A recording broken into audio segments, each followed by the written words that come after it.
பிரியமானவர்களே, இந்த நாளில் உங்களை சந்திக்க நான் மிகுந்த மகிழ்ச்சி அடைகிறேன். இந்த நாளில் மன மகிழ்ச்சியான இந்த ஓய்வு நாளில் கர்த்தர் நம்மளை கூட்டி சேர்த்திருக்கிறார். அதற்கு நன்றி செலுத்துவோம். யாரெல்லாம் ஆராதனைக்கு வர முடியுமோ, இன்று நடக்கிற ஆராதனைக்கு நீங்கள் பெங்களூரில் இருப்பீர்கள் என்றால் கண்டிப்பாக நம்முடைய ஆலயத்துக்கு வாருங்கள். காலையில் 6 மணிக்கு, 8 மணிக்கு, 10 மணிக்கு, மார்னிங் 6 o'clock, 8 o'clock, 10 o'clock இருக்கிறது. அதே போல் ஈவினிங்கும் இருக்கிறது. 6 o'clock கலந்து கொள்ளக்கூடிய எல்லா பிள்ளைகள் இதனால் ஆராதனை வந்து பங்கு பெறுங்கள். நீங்கள் தண்ணியில் மூழ்கி ஞானஸ்நானம் எடுத்திருந்தால் இந்த திருவிருந்தில் பங்கு பெறலாம். ஆனால் எல்லாரும் யாரெல்லாம் வர முடியுமோ இன்றைக்கு நீங்கள் கண்டிப்பாக ஆலயத்துக்கு வாருங்கள். கர்த்தர் உங்களோடு கூட வழி நடத்துவாராக. இந்த நாளில் கர்த்தர் நம்மளுக்கு கொடுக்கிற வார்த்தை சங்கீதம் 95வது சங்கீதம் 2வது வசனம். துதித்தலுடனே அவர் சந்நிதிக்கு முன்பதாக வந்து சங்கீதங்களால் அவரை ஆர்ப்பரித்து பாட கடவோம். துதித்தலுடனே அவர் சந்நிதிக்கு முன்பாக வந்து, நான் விசுவாசிக்கிறேன் நீங்கள் ஆலயத்துக்கு எதுக்கு வரோன்னா துதிக்கிறதுக்காக வரீங்க.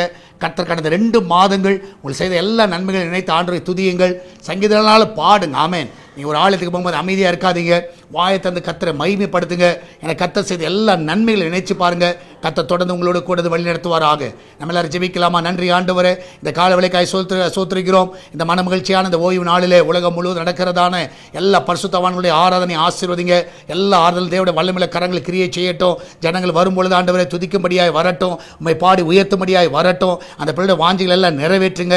எல்லாவற்றுக்கும் மேலாக இந்த நாளில் கர்த்தாவே செய்து கொடுக்கிற எல்லா தாசர்களை உம்முடைய கரத்தில் ஒப்பு கொடுக்கிறோம். அவங்க வாயிலிருந்து வருகிற வார்த்தைகள் எல்லாம் தான் உம்முடைய வார்த்தைகளாக இருக்கட்டும். மாம்சமான வார்த்தைகள் அல்ல ஆண்டவர், பலன் இருந்த ஒரு வார்த்தை, ஆண்டவர் இருதயத்தை சுத்தமாக்குகிற ஒரு வார்த்தை, பரிசுத்தமாக்குகிற ஒரு வார்த்தையாய் வெளிப்படுவதாக என் தேவன் தாம் இந்த நாளில் ஆராதனைக்கு வர முடியாதபடி பலவீனமாக இருக்கிற ஒவ்வொரு பிள்ளைகளுடைய பலவீனங்களை இப்பொழுதே நீக்க வேண்டுமா செபிக்கிறேன். இதனால் அவர்களை ஆராதனைக்கு சுகமாய் கொண்டு வாங்க. அவங்கவுங்க கர்த்தாவே ஸ்தலத்தில் ஆராதனைக்கு செல்ல உதவி செய்யுங்க. அந்த கர்த்தாவே எல்லா இடங்களும் அந்த பிள்ளைகள் சமாதானமாய் காணட்டும். போக்கில் வரத்தில் பாதுகாத்துக் கொள்ளுங்க. இதனால் அவங்க புசிக்கிற ஆகாரங்கள் பலனாக இருப்பதாக, எந்த ஒரு பலவீனம் வரக்கூடாது. அந்த ஆகாரத்தில் ரத்தத்தை நான் தெளிக்கிறேன். ஆண்டவரே, அந்த அப்பத்தையும் தண்ணீரை எண்ணெயும் மாவையும் ஆசீர்வதிங்க. யாரும் நீங்கள் பட்டினியாக இருக்கக்கூடாது. இதனால் கொடுக்கிற எல்லா காணிக்கை தசவங்களை ஆசீர்வதிங்க. எல்லாம் நிறைவாய் காண செய்யுங்க. இந்த நாளில் நம்முடைய பிள்ளைகள் எடுக்கிற தீர்மானங்களை ஆசீர்வதிங்க.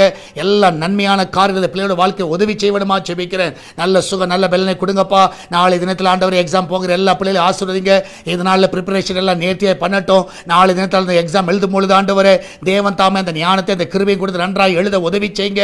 அந்த பிள்ளைகளுக்கு எந்த சோர்வுகள் வரக்கூடாது, எந்த பலவீனங்கள் வரக்கூடாதப்பா. இதனால தேவன் தாமே நல்ல பலனோடு நடத்த விடமா செபிக்கிறேன். காத்துக்கொள்ளுங்க, வழி நடத்துங்க. இயேசுவின் நாமத்தில் ஜெபிக்கிறோம். ஆமேன், ஆமேன். பிரியமான கர்த்தர் உங்க கூட இருக்கிறார். தைரியமா இருங்க, ஆராதனைக்கு வாருங்க. நாளை தினத்தில் எக்ஸாம் எழுதுகிற எல்லா பிள்ளைகளை நாங்கள் வாழ்த்துகிறோம். நல்லா எழுதுங்க, கவலைப்படாதீங்க, தைரியமா இருங்க. கர்த்தர் உங்க கூட இருக்கிறார். God bless you.